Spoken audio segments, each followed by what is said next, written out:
से आपका जो ये क्वेश्चन दिख रहा है, लिखा हुआ है कि निर्देशानुसार उत्तर दीजिए। 1 गुना 10 बराबर 10, मतलब ये हुआ कि आपको 10 क्वेश्चन यहाँ पर दिए जाएंगे और हर एक क्वेश्चन एक एक नंबर में होगा।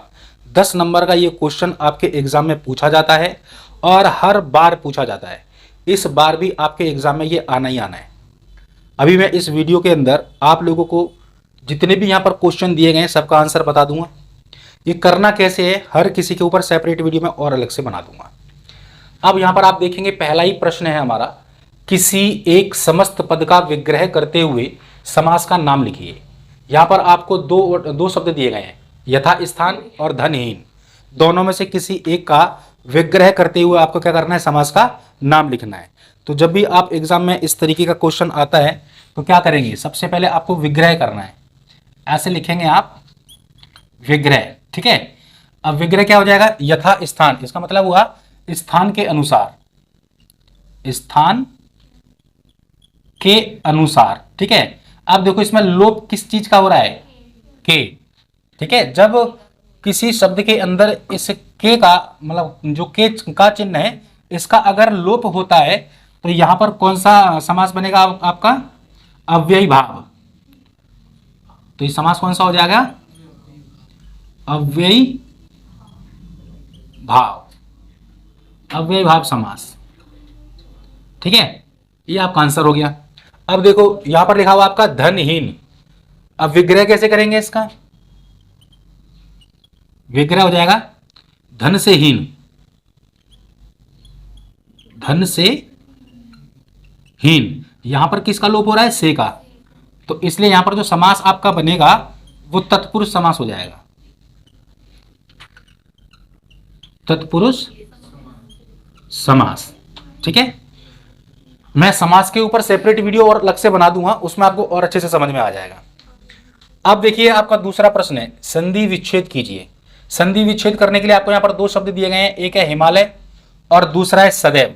तो सबसे पहले हम हिमालय का बनाएंगे, तो लिखेंगे कैसे, हिमालय, ठीक है।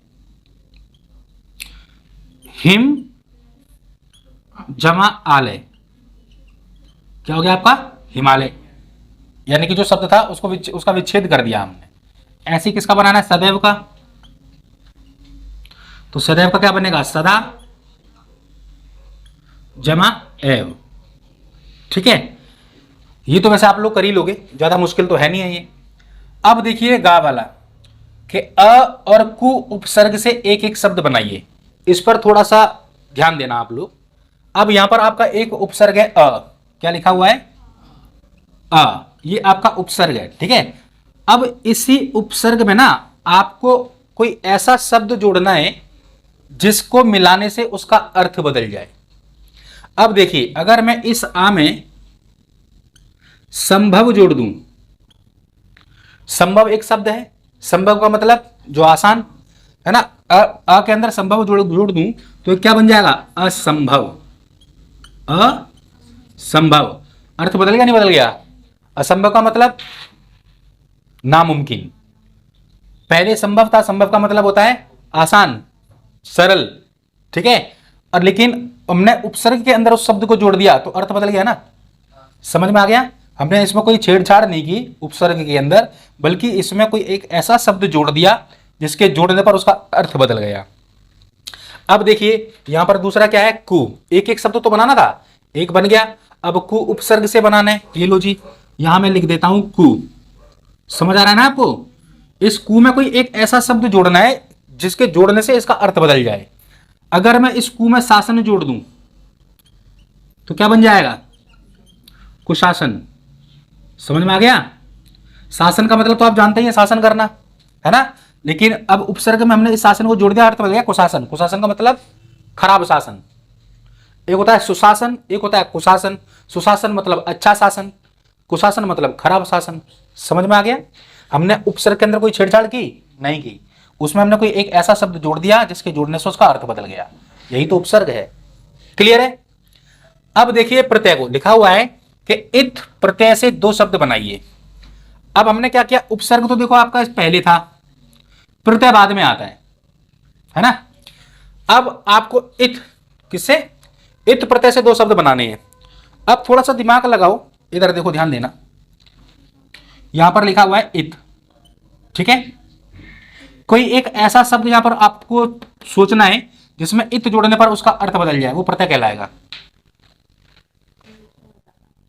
सोचो फटाफट। देखो, अगर मैं यहां लिख दूं शिक्षा, शिक्षा में इत जोड़ दिया तो क्या बन जाएगा? शिक्षित। हुआ कि नहीं? दूसरा और देख लो यहां पर, और क्या हो सकता है? अब देखो, मैंने यहां पर दियो बता दिया, अब एक और बनाना है आपको।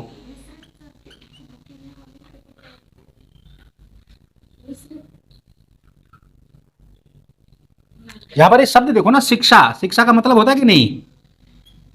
एक हमें एक ऐसा शब्द लेना है जिसमें प्रत्यय को जोड़ने पर अर्थ बदले। अब शिक्षा तो ये शब्द होता है ना, ऐसा ही एक शब्द यहां पर आपको बोलना है जिसमें इत जोड़ने पर एक नया शब्द बने अर्थ बदलकर।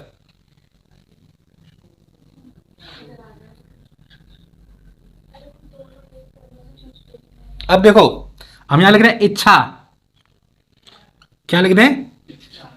इच्छा। इस इच्छा में इत जोड़ने पर क्या हो जाएगा? इच्छित। समझ में आ गया? अब देखिए ड वाला, कि जो परिश्रम से कार्य करते हैं वे अवश्य सफल होते हैं, लिखा हुआ है, सरल वाक्य में बदलिए। अभी आपका ये कैसा जो वाक्य आपको दिखाई दे रहा है, ये आपका मिश्रित वाक्य है। लिखा है जो परिश्रम से कार्य करते हैं, पहला वाक्य यहां खत्म हुआ, दूसरा वाक्य आगे है, वे अवश्य सफल होते हैं। तो ये आपका कैसा हो गया? मिश्रित वाक्य। लेकिन आपको इसे सरल वाक्य में बदलना है, तो आप लिख सकते हैं कि परिश्रम करने वाले अवश्य सफल होते हैं, या परिश्रम से कार्य करने वाले अवश्य सफल होते हैं। तो ये बन जाएगा परिश्रम से कार्य करने वाले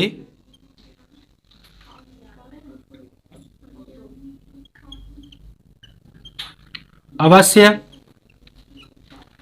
सफल होते हैं। समझ में आ गया?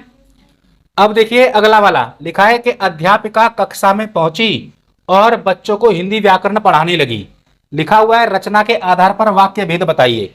अब देखिए यहां पर योजक के रूप में क्या आ रहा है? और, ठीक है। जब किसी वाक्य के अंदर दो या दो से अधिक योजक आ जाएं, ठीक है, तो वो आपका संयुक्त वाक्य बन जाता है। अभी यहां पर और आ रहा है ना, जब भी और बीच में आ जाए समझ लेना, तथा करके आ जाए, है ना, जैसे ऐसे करके आ जाए, तो वो कौन सा वाक्य बन जाएगा? आपका संयुक्त वाक्य। तो इसका आंसर क्या हो जाएगा? संयुक्त वाक्य। तो यही तो पूछा ना, रचना के आधार पर वाक्य भेद बताइए, मतलब इस वाक्य को पढ़ना है और बताना ये वाक्य है कैसा। तो बता दिया हमने, संयुक्त वाक्य है ये। अब आगे देखिए एक प्रश्न और आ रहा है कि निम्नलिखित वाक्यांशों के लिए एक एक शब्द लिखिए। यहां पर आपको ना दो वाक्य दिए गए हैं, तो अब हर एक वाक्य के लिए आपको एक शब्द बताना है, ठीक है। जैसा कि यहां पर लिखा हुआ है, जो ईश्वर को ना मानता हो उसे क्या कहते हैं? नास्तिक। जो ईश्वर को नहीं मानता उसे क्या कहते हैं? नास्तिक। तो इसके लिए आंसर क्या हो जाएगा आपका? नास्तिक। ठीक है जी। अच्छा, अब यहां पर लिखा हुआ है जिसके माता पिता ना हो, अनाथ। आसान है कि नहीं है? अगला प्रश्न देख लीजिए, लिखा हुआ कि दो पर्यायवाची शब्द लिखिए। पर्यायवाची शब्दों को हम समानार्थी शब्द भी बोलते हैं ना। अब यहां पर आपका जो पहला शब्द दिया है वो दिया हुआ है अग्नि। अब इस अग्नि के आपको दो पर्यायवाची शब्द बताने हैं, तो अग्नि का क्या क्या हो सकता है ये बताओ। अग्नि का क्या क्या हो सकता है? आग, और अनल, और पावक। दो पूछे थे, तो अब देखो यहां पर आप लिख देना, जैसे अग्नि है, क्या है आपका? अग्नि। तो अग्नि के दो कौन कौन से हो जाएंगे? एक हो जाएगा अनल और एक हो जाएगा पावक। समझ में आ गई बात? अब देखिए दूसरा यहां पर क्या है आपका? लिखा हुआ है जंगल। इस जंगल के भी आपको दो पर्यायवाची बताने हैं। तो जंगल का क्या हो सकता है? एक तो होता है वन, ठीक है, एक होता है विपिन। विपिन का मतलब भी क्या होता है? जंगल होता है। तो जिसका नाम विपिन है आप उसे जंगल बोल सकते हैं। अगला वाक्य देखिए, लिखा हुआ है किसी एक मुहावरे का वाक्य प्रयोग कीजिए। ठीक है, पहला लिखा है अंग अंग मुस्कुराना। किताब कॉपी निकाल लेना भाई, किताब कॉपी तो क्या निकालोगे, कॉपी कॉपी निकाल लो और पेन निकाल लो। ठीक है, मैं लिखूंगा नहीं, मैं सीधा मुंह से बोल देता हूं, आप लिख लेना। लिखा है अंग अंग मुस्कुराना, इसका वाक्य में प्रयोग करना है। तो आप लिख सकते हैं कि जीतने के बाद हर किसी का अंग अंग मुस्कुराने लगता है। जीतने के बाद हर किसी का अंग अंग मुस्कुराने लगता है। ठीक है,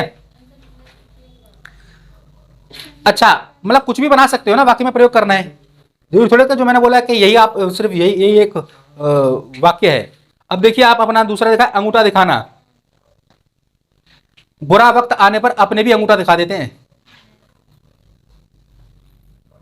ठीक है, मैं हमेशा अपने मित्र की मदद करता रहा, लेकिन जब मेरे मदद मांगने की समय आई तो उसने मुझे अंगूठा दिखा दिया। कैसे भी करके आप बना सकते हैं। अच्छा, अब इसके बाद आखिरी क्वेश्चन यहां पर बचा हुआ है कि वाक्य को शुद्ध रूप में लिखिए। लिखा हुआ है वहां कोई लगभग 100 लोग थे। वहां कोई लगभग 100 लोग थे। भाई 100 लोगों की बात हो रही है, ये कोई बीच में कहां से आ गया, ये नहीं आएगा। तो आप शुद्ध करके कैसे लिख देंगे, वहां लगभग 100 लोग थे। इस तरीके से आप इन 10 के 10 प्रश्नों के जवाब अच्छे से दे सकते हो। ठीक है, कोशिश रहनी चाहिए आपकी कि आपके ये 10 के 10 नंबर पूरे आए, एक भी नंबर आपका कटे ना।